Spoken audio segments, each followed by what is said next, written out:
Deacon, candidate for the 24th Congressional District, Eric Kingston, and Steve Williams. They're all candidates for the 24th Congressional District, presently held by John Katko, Republican. Just for your information, the state organization and the national organization is a network of senior citizens organizations that want to educate and inform our members, the public, and elected officials about issues that affect the well-being of senior citizens so that we all can work towards achieving just and equitable conditions for seniors within the state and within the nation. But we go beyond that because we're also interested in health, education, labor, and other issues.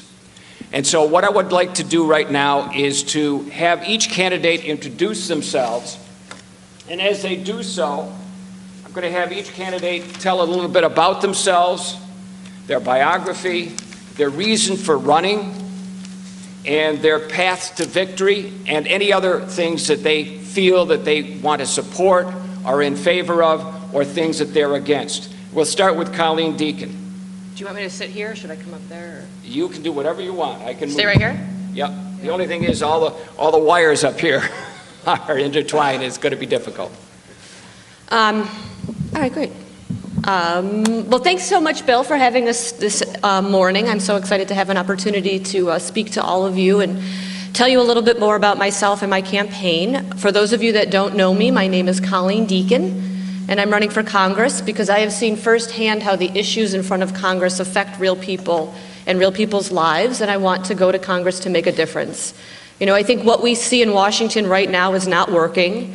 The slick, smooth political rhetoric that we're hearing does nothing to help the hardworking people of the 24th Congressional District. For the last 6.5 years, I was working in Senator Kirsten Gillibrand's regional office. I was really, rolled up my sleeves. I had been involved in all of the issues and really fought hard for the people of the area for a long time. Prior to my work in Senator Gillibrand's office, I worked in Mayor Driscoll's office. So again, I understand how government works on all levels, and I want to bring that experience to Congress and to continue to fight hard for the people of this district. You know, I worked with our veterans community to help connect them to local job opportunities. I worked with our seniors to help them avoid financial scams and financial fraud. I worked with our business community to help them cut through red tape to be able to help create jobs here in this region. I have been endorsed by Senator Gillibrand and Senator Schumer, Mayor Stephanie Miner, Mayor of Auburn Michael Quill, Assembly members Bill Magnarelli, all 4 of the Democratic County Committees, Emily's List, National Organization of Women, Democratic Women of Cayuga County, because these are people and organizations that know the hard work that I have done in this region for a very long time, and they know that I'm going to continue to fight hard in Washington. You know, I think some of the issues here that matter most are, jobs in the economy. Since I've been on this campaign trail, I have heard over and over again how we need to figure out a way to help bring jobs to this region and keep them here. We need to work with our business community to create tax incentives and tax credits for companies that offer apprenticeship programs and internship programs. When I was in Senator Gillibrand's office, I was able to bring federal dollars back to this region for our community colleges and some of our other colleges for training programs for the craft food and beverage industry, a sector that's actively creating jobs in this region. You know, we hear John Katko talk a lot about about poverty here in this region, but we don't see any real action. 50% of the kids that are born in the city of Syracuse are born into poverty. I mean, this is unacceptable. We've got to do some things, some easy things that we can do right now, like raising the minimum wage, providing paid family leave, offering affordable daycare so that parents can afford to be able to send their kids to daycare and go to work to pay the bills. There are some things we can put in place right now to help with this situation. Our roads, our bridges, our water, and our sewer pipes are crumbling. You know, I think everybody here in this room has seen firsthand how we have our water main breaks in the wintertime and our potholes in the summertime, and we've got to figure out a way to fix our infrastructure. We have to be proactive about this, not reactive. This is the responsibility of government. This is why we pay our taxes, and the time to act is now. They're not going to fix themselves. You know, besides, you know, the fact that we'll be able to attract more businesses to this region if we improve our infrastructure, we'll actually be able to put people to work. So it's a win-win that we've got to take a serious look at moving forward. Third, as the vice president of my son's PTO, my son is 13 in 7th grade at one of the Syracuse City schools. I see firsthand the challenges that our schools are facing, but I also understand the value of a strong public education. You know, I think we need to make sure we're providing our teachers with the resources that they need so our students can be successful and get the skills and the tools they need to be competitive in a growing global economy, and have a well-trained workforce so that we can put people to work here in this region and in this district. I'll tell you a little bit about myself. That was, you know, obviously some of the things I really want to work on. I don't think John Katko has done anything to address these issues, and I want to bring that those ideas to Congress with me. But a little bit about my personal self. I was born and raised here in Syracuse. I graduated from Syracuse University. After I graduated from college, I was actually waiting tables for a living, and my job did not come with health care or sick time. So when I became pregnant with my son Adrian, I was forced to rely on Medicaid, and I had to actually quit my job a few days before he was born and go on food stamps and WIC to keep us healthy. It was shortly after that I got the job in Mayor Driscoll's office and really began to build my career in public service. But I don't think my story, experience of when I had my son is a unique story or a unique experience, but it's a perspective that is not represented in Congress. How many members of Congress can actually say they've had to use the programs that they're voting on, whether it's Social Security, Medicare, food stamps, or WIC? How many members of Congress know what it's like to be unemployed or underemployed? That's what I want to bring to Congress. Perspective as somebody who has faced a challenge and faced a struggle and knows what it's like for the many families across this district who are also struggling. And I want to bring my experience working in Mayor Driscoll's office and Senator Gillibrand's office and be a real voice for the real people of this district. We have a real opportunity this year to elect somebody to Congress who is going to stand up and fight hard for the 24th District of New York, and I'm excited to go to Congress and be that representative of you. So thank you very much. I look forward to the questions this morning. Thank you, Colleen. And now for Eric. Okay. I'm going to stand up and maybe even walk around a moment. Thank you very much for putting this forum on. I just always like to be with Alliance for Retired Americans and respect what you do. And I'll talk a little bit about that. Why am I running? I'm running because we're living in a remarkably disrespectful time, a time when we're undermining the dignity of hardworking people who are seeing their hard work not result in income increases, are seeing all the wealth go to the top. This is the time where we've seen, from 1949 to 1979, we've all lived through this. The economy expanded, productivity expanded, and it was widely shared. 90% of the growth of the impact of productivity increases in that period, that is, 90% of that went to, restate it, the bottom 90% received 2/3 of all those productivity increases since 1949. From 1979 forward, nothing. All the increases in productivity have gone to the top. It's increased the power of people with wealth. It's increased wealth. It's concentrated power. It's allowed them to do things like advocate, put together endowed chairs to get conservative professors who are going to speak their language, put together the Heritage Foundation, a whole bunch of things to change the nation's discussion, put together the anti-union effort, which I trace back in many ways, but I see it as beginning with the air traffic controllers in 1981. There's been an assault on everything that was built up. The New Deal, built up Social Security, built up housing programs, built up labor laws, labor safety. These folks are tearing it down, and they're doing it because money has gone to the top, power has gone to corporations, and the cost of that, average person is doing less well. We're not less poor. We continue to grow in terms of productivity increases, just as we did the past 30 years. This is disrespectful. I don't like disrespect. I don't like seeing the dignity of hardworking people undermined. That's one piece of it. I'm running because I think this is the time where we have to talk directly and clearly about the risk our nation faces in terms of its democracy. Even without or Mr. Trump, who I consider dangerous and outside of the democratic process, even without them, our democracy is at risk today. Citizens United, campaign finance laws are putting all sorts of money into the hands, all sorts of power into the hands of the few. It's also creating campaign contribution issues, campaign requirements that candidates get corporate money. By the way, one thing you will not see me do, I will not accept any corporate money. I will accept union money. I'll accept your money. I will not accept corporate money or Wall Street money. I laugh on that. I say, look, I'm not being showered with offers either.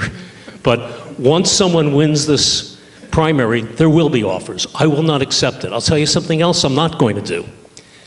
The campaign laws are corrosive at all levels. They skew our politics, but they also skew the people who are involved. The experience of raising money is so distasteful. You got to do it. What I've come to realize is we know all the problems of how it affects what people do in terms of policy, but we don't think about all what it does as a process. I've been told I win the election. The first day I'm in Congress, or even before, I have to start calling you all up again and saying, hi, this is Eric, thanks so much for your support. And John Catt goes breathing down my throat. I need to ask you for money. 30 hours a week. That's what members of Congress are told. I will not do that. I'll do 10 hours. I'll build my internet list. Right now it's about 30. I'll try other ways to fundraise. But if you do 30 hours a week that the Democrats and the Republicans tell you to do, you're not spending time with constituents, you're not spending time learning your job and doing your job, and you're not having fun with your family and friends. So that's something I won't do. I will work like heck to get some things done. Many of you know me as someone who has played a major role in changing the nation's discussion about Social Security. Extraordinarily proud of that. I have worked with many members of the House and the Senate and all sorts of national organizations. I think you know I built the coalition that's credited with stopping cuts and is now credited with having laid the foundation for the idea that we ought to expand Social Security. It's no surprise, no mistake that Bernie Sanders is saying it, Hillary is saying it, and Mr. Trump, as despicable and dangerous as he is saying he will not cut Social Security and Medicare. We have shifted that. I've built those bridges. We received $12 million. We have an office at the national headquarters of the AFL-CIO in the offices of the Alliance for Retired Americans, who are the core of our constituents and was the core in terms of reaching out, getting the voice of the American people in. You've heard me talk about Social Security. I'm going to leave it at that. I want to expand Social Security. I think it's rational. I know we can afford it. I want to do some other things too. I don't want my kids to have a choice between taking me in their home, and having to pay a whole lot of money to care for me. I know people, I think of a woman who basically said, look, I'm caring for my mother with Alzheimer's. I cared for my father too. My worry is, will there be anyone there to care for me? We put care on the family, primarily on women. It's time, and it's beginning to happen, that caregiving come out of the closet as a core commitment. So those are things I want to do. I want to be a very strong voice on Social Security, on aging, on human decency, on campaign reform, and you name it, mental health, infrastructure. It's all connected. We're not going to be able to do any of this unless we have a stronger and clearer group of people in Congress, and unless we all, as organizations, continue to push. There's some other things. I deeply believe, some of you know Monsignor Fahey, Chuck Fahey. Monsignor Fahey is a nationally known person in aging. He said some stuff that really always rings, and I write about, and I give him credit. We are the only species that lives longer than procreation. Most species drop dead after they have kids. Now, we may wonder why we don't drop dead when we had our kids, but that's what they do. And it gives us, we actually have, through investment in public health, investment in vaccines, investment in good education and good eating, 100 years ago, we beat back, going forward to by the 50s, we beat back childhood death. Now we have more people reaching old age and living better. Again, nutrition, medicine, these systems that are so important, Social Security, Medicare, and Medicaid. I believe we have an obligation as older people to be engaged. I'm preaching to the choir here, but we are engaged with our kids, our grandchildren, our communities. But this is a new age, a new old age, and we have to be activating and engaging people while at the same time supporting people. And there is human capital that's untapped among the old. So that's a few things. Let me tell you a couple things about myself, and then I'll do a quick thing on paths to victory. How am I doing? Good, perfect. So many of you know me. You may not know that I started in civil rights, and that's what animates me right through to today. I've worked in communities. I ran a retired senior volunteer program, which is what got me into the interested in aging and public policy in aging. I did that in 1972 to 3 or so. I've worked as a community organizer. I've been a graduate student. I'm a professor. I'm a professor at Syracuse University at the School of Social Work. I will say, you have to do this if you're a candidate. I'm fairly well known. I just received the highest award of the Gerontological Society of America. I've always written about the linkage between old and young. That is the core. I've always fought. I'm one of the key people who developed the arguments against playing old against young. We can talk about that later. So I've done that. I'm usually committed to economic security. That's what I've studied and worked on my entire professional life. And I'm well known for that. I have built this national organization. It's really remarkable. I'm not involved with it except as an on-leave person because I'm running for Congress, but Social Security Works is the organization and it works. I wrote the book, Social Security Works, which many of you have seen. I've also experienced a lot in life. I don't move it all out. Some of you know I've written a book about my first wife who passed away. Some of you may know I also worked as a volunteer in spiritual care at Upstate and did a book on a booklet on the stories of 14 children who faced life-threatening illness. I am multidimensional. Social Security to me is important, not only because it protects all of us, but also because it's a value. I'm deeply value-oriented. It gives expression to the idea that we're all in it together. We have obligations to care for each other, and if we work hard as we should receive the benefits we earned. So there are a lot of things. The other thing in terms of path of victory, this is an important election. Every election is important, but this is probably the most important, beginning with, now I support Bernie Sanders. I'll be straight out there. I've worked with Bernie. He helped stop cuts. I also absolutely want to see a Democrat in the White House. I'll be delighted to work for Hillary, for Elizabeth Warren. I'm your old-fashioned Democrat. I'm an Elizabeth Warren, FDR, Bernie Sanders, Ted Kennedy type of Democrat. You won't see me waver if I get the nomination. The path to victory is, it's not just this election. I actually believe any one of us can win this election. It's what you did and how you build a base to win the midterm. And I believe I can bring more older people and young. I have the Bernie Sanders team that put together the last election. They are now coordinating the get out the vote, the organizing, they are now involved. I believe I will reach into that constituency. I will work, whether people are voters or not. I want to get kids thinking about politics. And I'm going to be pulled off here. So would you allow me to volunteer to give up the mic? Yes. Thank you very much, Eric. Appreciate it. Steve. Thank you, Bill. How much time do I have? You have 10 minutes. All right. Should you choose to use it? Thank you. Good morning, folks. Thanks for coming out. You know, Colleen likes to ask, how many representatives are there who have actually had to turn to the programs that help folks in our country? And that's a good question. And I can tell you that I'm one of those people. You know, when I was a kid and my father was out of work, I was one of those kids that got lunches for free before lunches were free, you know? All right, thank you. I thought y'all could hear me, but all right. And when my wife at the time, Juanita Perez Williams, and I had our first child, we were out of work and we had to go on Medicaid. And we had to go on WIC and all that. So I too know firsthand what that's like. And I can tell you that when I went through those times, that was embarrassing. And I felt shamed.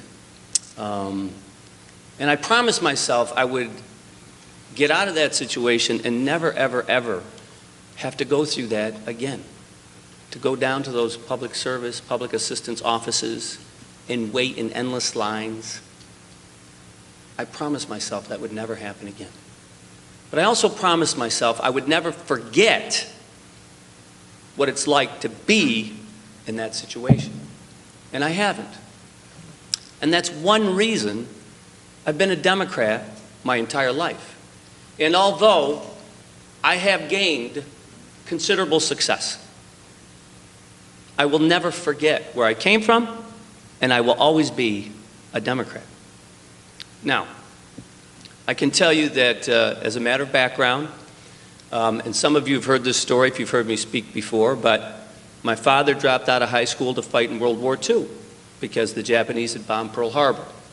And as you can probably understand, that was the right thing to do at the time. But he paid for that lack of a formal education his entire life.